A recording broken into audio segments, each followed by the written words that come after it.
प्रिय मित्रों, नमस्ते।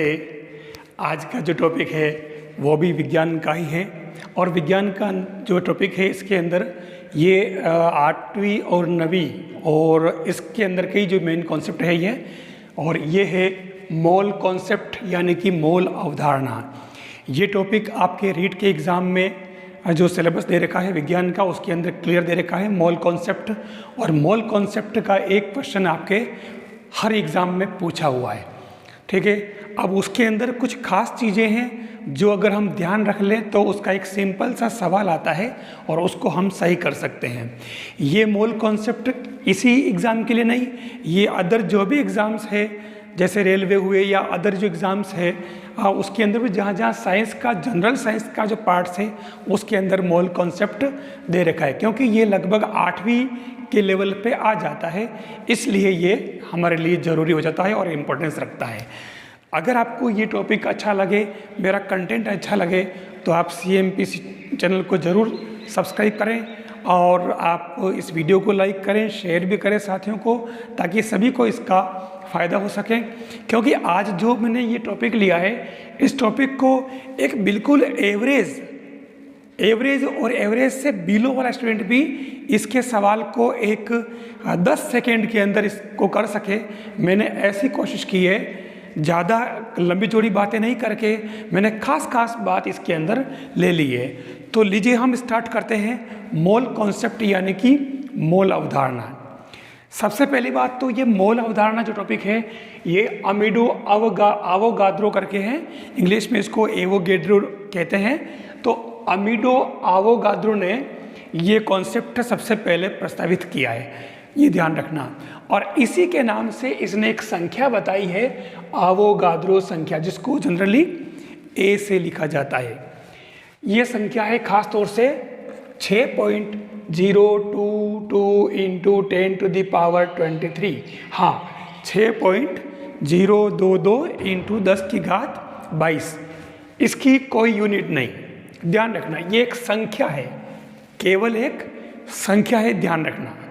अब इसका उपयोग कैसे हुआ, मेरा अपना इसके अंदर जो टॉपिक है वो है मोल आवोगाद्रो संख्या और द्रव्यमान संख्या में संबंध, यानी मोल आवोगाद्रो संख्या और द्रव्यमान तीनों में क्या रिलेशन है। इस रिलेशन पे मतलब मोल दे रखा हो तो आवोगाद्रो संख्या की हेल्प से अपन जितने मोल के अंदर इसने पूछा है, परमाणुओं की संख्या, कणों की संख्या, मतलब ये आवोगाद्रो संख्या क्या बताती है, किसी भी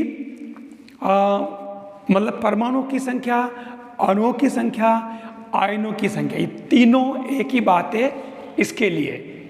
जैसे मैंने लिखा कि 28 ग्राम नाइट्रोजन अणु में 6.022 10⁻23 नाइट्रोजन अणुओं की संख्या बराबर 1 मोल N2 अणु। मतलब कोई कहे कि 1 मोल N2 अणु बराबर, यानी इसमें कणों की संख्या कितनी होगी, तो 1 मोल N2 अणु में कणों की संख्या इतनी होगी। 1 मोल कार्बन डाइऑक्साइड में कणों की संख्या कितनी होगी, 1 मोल कार्बन डाइऑक्साइड में कणों की संख्या आवोगाद्रो संख्या के बराबर ही होगी। 1 मोल जल के अणुओं में कितनी कणों की संख्या या परमाणुओं की संख्या कितनी होगी, तो ये इसने बताया आवोगाद्रो की संख्या। मतलब जो भी 1 मोल की बात करें, 1 मोल अणु, 1 मोल परमाणु, कुछ भी कहे, 1 मोल आयन, तो 1 मोल आयन, परमाणु, अणु बराबर हमेशा इतनी संख्या में उसमें कण होते हैं, यानी आवोगाद्रो की संख्या के बराबर है। मतलब एक बात फिक्स हो गई, यहाँ वो कुछ भी ले, उसमें कणों की संख्या हमेशा आवोगाद्रो की संख्या के बराबर ही होगी। ये चीज़ हमारे क्वेश्चन में हमेशा साइलेंट होगी, जिसको हम यूज़ करें, मैंने सवाल लिख रखे हैं, अभी बताता हूँ। दूसरा लिखा 44 ग्राम कार्बन डाइऑक्साइड में अणु, ध्यान रखना कार्बन डाइऑक्साइड अणु, इसके अंदर कणों की संख्या इतनी और मोल इतना। मतलब ये हुआ कि जो बात मोल में है वही चीज़ कणों की संख्या सब में समान है और 1 मोल CO2 का है, तो इधर CO2 अणु में 44 ग्राम उसका द्रव्यमान होगा। यानी ये सारे द्रव्यमान होंगे। यानी कि 28 ग्राम द्रव्यमान, 28 ग्राम नाइट्रोजन अणु है तो उसके अंदर 1 मोल होगा। भले इसको यूँ पूछे कि 28 ग्राम नाइट्रोजन अणु में कितने मोल, कैसा 1 मोल नाइट्रोजन अणु। 44 ग्राम CO2 अणु में कितने मोल, 1 मोल CO2। 18 ग्राम जल में 1 मोल H2O। अब ये 28, 44, 18 ये कहाँ से आए? कुछ नहीं, 28 इसका अनुभार। कैसे? नाइट्रोजन का जो परमाणु क्रमांक होता है कितना? 7। अब इसके अंदर जो नाभिक होता है उस नाइट्रोजन नाभिक के अंदर 7 तो होते हैं प्रोटॉन और 7 होते हैं न्यूट्रॉन, दोनों मिला करके कुल 14 हो जाते हैं। नाभिक के अंदर हमेशा प्रोटॉन और न्यूट्रॉन होते हैं, वो भी कितने? 7। हमेशा प्रोटॉन न्यूट्रॉन नाभिक के अंदर होते हैं, इलेक्ट्रॉन बाहर चक्कर लगाते हैं कक्षाओं में, ध्यान रखना। तो नाइट्रोजन का भार कितना, द्रव्यमान कितना हो गया? 14। और इसलिए ये नाइट्रोजन का 14 हो गया। तो अब यह नाइट्रोजन अणु है, N2 है, तो 14 और 14 28। ऐसे ही CO2 अणु, तो CO2 के अंदर भी आपको ऐसे ही आप निकाल लें भली, कार्बन का 12 और ऑक्सीजन का 16 दूना 32, तो ये 44 हो जाएगा। और इसलिए CO2 का अनुभार कितना हुआ? 44 ग्राम। तो ये 44 ग्राम हमेशा, यानी कि अपने को जिसका भी निकालना होगा हमें उसका अनुभार पहले दिमाग में रखना पड़ेगा। ये जल है H2O, तो 18 ग्राम जल का आप देख लो, हाइड्रोजन का 1 होता है, 1 × 2 2 और ऑक्सीजन 16, तो ये 18 हो गया। तो ये आपको समझ में आ गया होगा कि ये चीज़ में कहाँ से लाया। तो ये आपके ग्राम में, और ये कणों की संख्या और ये मोलों की संख्या, इस तरीके से हम ये तीन चीज़ें एक ही लाइन में, वो किसी के भी लिए कहे, हमें निकालना आ जाए। जैसे मैंने यहाँ एग्जाम्पल ले लिया, 52 ग्राम हीलियम में मोलों की संख्या ज्ञात करो। मैंने प्रतिशतता वाले सवाल आपको बताए गणित के अंदर। यहाँ 2 चीज़ क्या है? द्रव्यमान यानी कि मास, और ये है मोल। ये कह रहा कि आपके 52 ग्राम के अंदर मोलों की संख्या ज्ञात करनी है। सीधी सीधी बात मैंने यहाँ से लिख ली। अब हम एक चीज़ और जानते हैं, ग्राम और मोल में संबंध है। ये तो ग्राम और ये मोल। यहाँ N2CO2 इनकी जगह कौन बैठ गया? हीलियम। और हीलियम कितने नंबर पे होता है? 4 नंबर पे, मतलब 2 नंबर पे होता है, सॉरी, जिसके अंदर 2 तो प्रोटॉन हो जाएगा हीलियम के अंदर और 2 न्यूट्रॉन हो जाएंगे, तो कुल 4। तो इसलिए उसका मास कितना हो गया? 4 ग्राम। ये भी आपके ग्राम, ये भी ग्राम। और मोल कितना होगा इसके अंदर? 1 मोल। जैसे 18 ग्राम के अंदर 1 मोल, तो वैसे ही 4 ग्राम हीलियम में 1 मोल।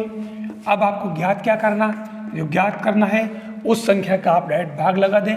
मतलब इसको ऐसे लिख लें कि यहाँ से शुरू करेंगे आप, 4 ग्राम बराबर 1 मोल, तो 1 ग्राम बराबर 1/4 मोल, तो 52 ग्राम बराबर 1/4 इंटू 52 मोल, यानी कि 13 मोल।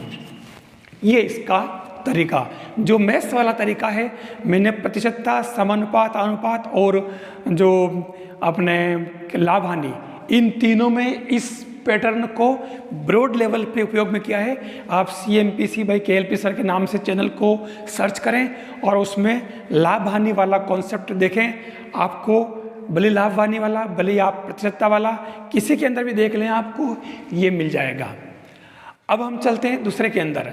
मतलब यहाँ द्रव्यमान से मोल निकाला था, द्रव्यमान दर का मोल निकाला।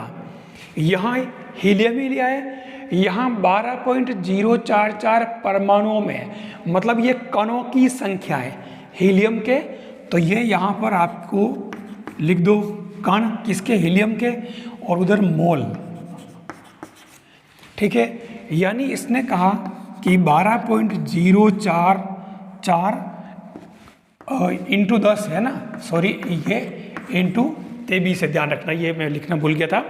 तो ये इंटू, ध्यान रखना सवाल ऐसे ही आएगा, 10 की पावर 23। इसके अंदर कितने मोल होते हैं, 1 मोल हीलियम परमाणु।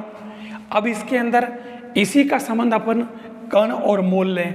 आपको मालूम है कि ये सारे अवोगाद्रो संख्या है, तो पता है कि 6022 इंटू 10 की घात 23 कण हीलियम है ना।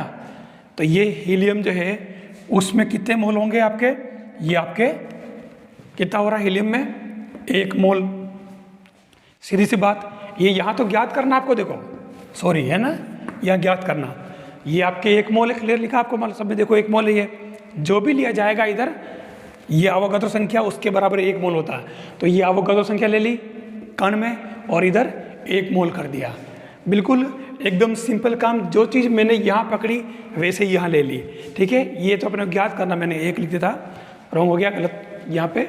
अब अपने को ये ज्ञात करना, तो ये संख्या मतलब एक तरह से जो ज्ञात करना, भले इसको आप x मान लें, तो ये इस तरीके से आपके क्या बन जाएगा, क्रॉस मल्टीप्लिकेशन का हो, भले इसको x मान लो, ये इंटू ये बराबर ये इंटू ये, तो ये इंटू ये बराबर ये इंटू ये, तो आपके मोल क्या आ जाएंगे, x बराबर ये संख्या बटे में जाएगी 6.022 10 की घात 23, और ये ऊपर चला जाएगा 12.044 इंटू 10 की घात 23। बस ये आ गया, बिल्कुल सिंपल। तो आपके ये डायरेक्ट कट रहा है आपके, तो ये x बराबर 2 आ रहा है, यानी कि 2 मोल। ये इसका तरीका है, मोल से मतलब द्रव्यमान से मोल निकालना, मोल से द्रव्यमान निकालना। आप तो सीधा सीधा जो ज्ञात करना है आप उसको डायरेक्ट पहले ही ऊपर लिख दें, ये 2 कॉलम बना लें, यहाँ देखो मैंने बनाया वैसे ही। ठीक है, फिर जो एक ज्ञात करना है लिख दिया, अज्ञात यहाँ लिख दिया क्वेश्चन मार्क, और फिर इसको हमने जो मोल कॉन्सेप्ट जो समझा है, ये वाली चीज़ पूरी इसके अंदर काम आ रही है। तो ये इस तरीके से आप ग्राम से मोल और मोल से ग्राम ज्ञात कर सकते हैं। फिर जो है इसके अंदर इसी चीज को यूज करना है, लेकिन यहां मैंने तीसरा और चौथा क्वेश्चन बदल दिया है। यहां आपके तीसरा क्वेश्चन कह रहा है कि 0.5 मोल नाइट्रोजन गैस का द्रव्यमान ज्ञात करो। मतलब है क्या, ये पहले इसमें मोल दे रखा है, तो ये मोल और द्रव्यमान मतलब मास। ठीक है, ये दे रखा 0.5 मोल और इसका द्रव्यमान आपको ज्ञात करना है। ये आपको एक क्लू मिल चुका है यहाँ पे कि मोल दे रखा तो द्रव्यमान ज्ञात करना मास। ठीक है, तो कौन, नाइट्रोजन गैस। अब आपको ये देखना कि द्रव्यमान ज्ञात करना है, इसका मतलब ये दोनों चीज़ें हमें मालूम होनी चाहिए। किसके लिए, नाइट्रोजन गैस के लिए। नाइट्रोजन अणु है, ध्यान रखना, परमाणु नहीं है। तो उस केस में जब नाइट्रोजन अगर ये आ गया तो हमें यह देखना पड़ेगा कि मोल तो होता है 1, ये देखो 1 मोल सभी के अंदर, और 1 मोल का संबंध किससे है, ग्राम मात्रा में। ठीक है ना, ग्राम में। तो नाइट्रोजन अणु के अंदर ग्राम कितना होगा, 28। तो ये आपके हो गया 28 ग्राम। ये आपको ज्ञात करना है, भले आप इसको x मान लें। ठीक है, तो जो अननोन है अपन उसके सामने से स्टार्ट करेंगे। ठीक है, तो ये क्या बन जाएगा, अब देखो कि 1 मोल में 1 मोल पूरा लिखते चलो, 1 मोल N2 अणु बराबर 28 ग्राम N2। ठीक है, अब इसने कहा 1 पर है तो डायरेक्ट ज़्यादा का निकालना है, जिसको आप क्या कहते हो, यूनिटरी मेथड या एक नियम, कहते हैं ना कि 15 रुपये में 5 पेंसिल आएगी तो 1 में कितनी आएगी, 10 में कितनी आएगी, ये जो तरीका है वो अपन यूज़ कर रहे हैं यहाँ पे। तो 0.5 मोल N2 बराबर क्या हो जाएगा, डायरेक्ट इसका गुना हो जाएगा 0.5 से, ठीक है। तो ये आपके कितना आ गया, 14 ग्राम नाइट्रोजन अणु या गैस। ये तरीका है ना चूंकि और इसलिए करते हैं अपन जो। तो ये आपके समझ में आ गया होगा। अब की बार अपन ने मोल से द्रव्यमान ज्ञात किया, वहाँ पर भी कॉन्सेप्ट यही है, इसी को यूज़ किया। ऐसे ही अगला क्वेश्चन, अब की बार कणों की संख्या ले ली इसने, देखो ठीक है। तो ये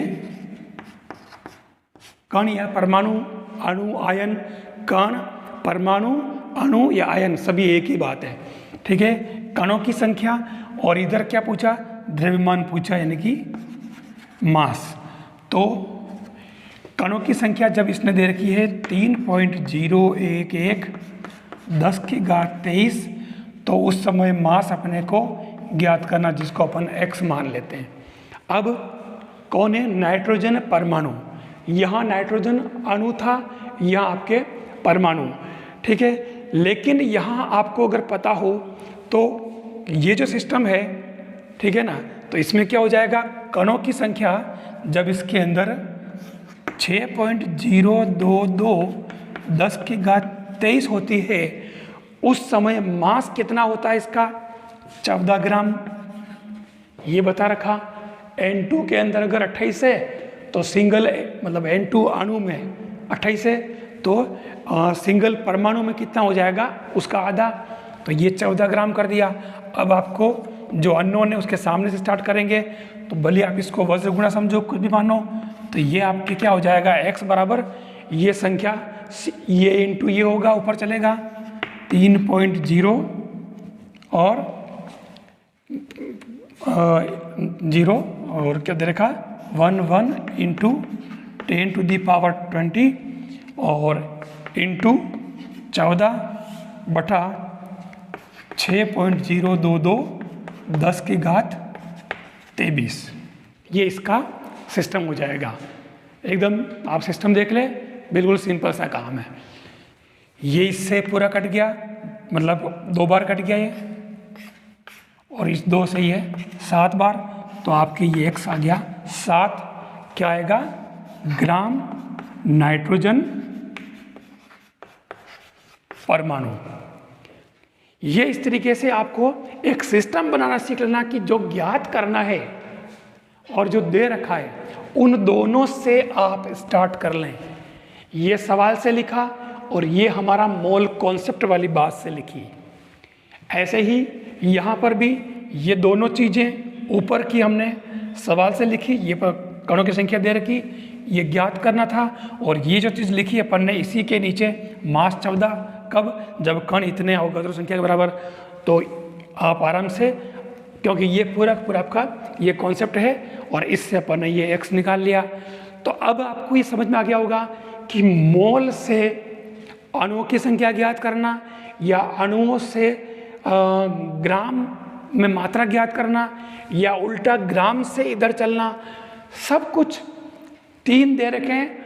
आपको कोई से भी 2 सवाल में दे रखे होंगे, उसके हिसाब से आप कॉलम बना लेंगे, इससे आपका सवाल बिल्कुल सही बैठेगा। आपका मोल कॉन्सेप्ट का सवाल जो आएगा, क्योंकि सवाल ही पूछा है लगभग अभी तक सब एग्जाम में, तो मोल कॉन्सेप्ट वाला जो सवाल अगर आया तो ये इससे बाहर नहीं जाएगा। या तो वो मास पूछेगा, द्रव्यमान, या मोल की संख्या पूछेगा, या अणुओं की संख्या पूछेगा।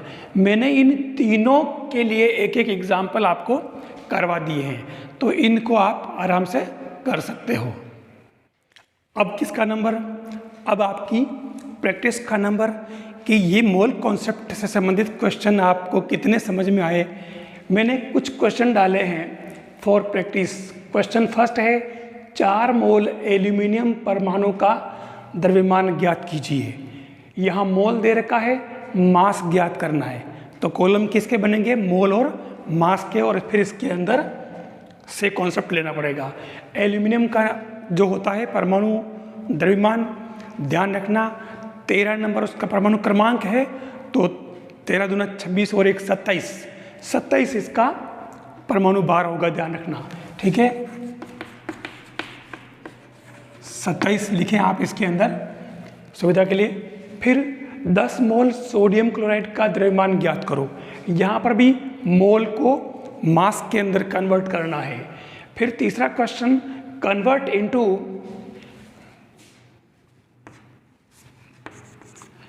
Into moles. अब यहाँ मोल के अंदर बदलना है, किसको? मास को मोल में, इसी का उल्टा हो गया, यानी 12 ग्राम ऑक्सीजन अणु, एक तरह से O2, ध्यान रखना, इसके अंदर मोल कितने होंगे, तो कॉलम क्या बन जाएगा का मास और मोल। तो ये इसके अंदर मास तो हो गया इसका 12 ग्राम और मोल इसके अंदर अपने को ज्ञात करना है। अब ऑक्सीजन है तो ऑक्सीजन का मास कितना होगा, एटॉमिक मास, ठीक है, ये होता है अपने 8, यानी कि 8 पे होता है, तो 8 8 16 और 16 और फिर ये O2 है तो ये 32 ग्राम हो जाएगा। 32 ग्राम के अंदर 1 मोल है, ये दे रखा, देखो ग्राम बराबर 1 मोल, कुछ भी हो ग्राम बराबर 1 मोल। तो बस अब इससे आप आराम से कर सकते हो, डायरेक्ट आ रहा है 4 मोल हो जाएगा, 3 से भाग लग रहा। ऐसे ही ये वाला करना 20 ग्राम H2O में। और फिर चौथा जो क्वेश्चन है, 46 ग्राम सोडियम परमाणुओं में कणों की संख्या, नंबर ऑफ पार्टिकल्स, ध्यान रखना, नंबर ऑफ पार्टिकल्स पूछ लिए, यानी अवोगाद्रो संख्या को यूज़ करना है, ठीक है। ये ग्राम कणों की संख्या बन जाएगा कॉलम, फिर इसके अंदर आपके ये संख्या यूज़ होगी। मैंने सबके एग्जाम्पल कर रखे हैं, तो ये आपके प्रैक्टिस सेशन है, इसको आप करके देखें कि इसका सवाल आपके सही होता है या नहीं। नहीं होगा, पक्की बात होगा। आप इसको एक बार थोड़ा ढंग से समझ लें, देख लें, उसके बाद आप आराम से कर सकते हैं। अगर आपको लेक्चर अच्छा लगा हो तो आप चैनल को सब्सक्राइब करें, वीडियो को लाइक करें और टेलीग्राम चैनल को भी ज्वाइन करें, जो CMPC बाई KLP सर के नाम से ही हैं। और आप बराबर जुड़े रहें ताकि आपको हर कॉन्सेप्ट जो है आपको लगातार मिलता रहेगा। थैंक्स।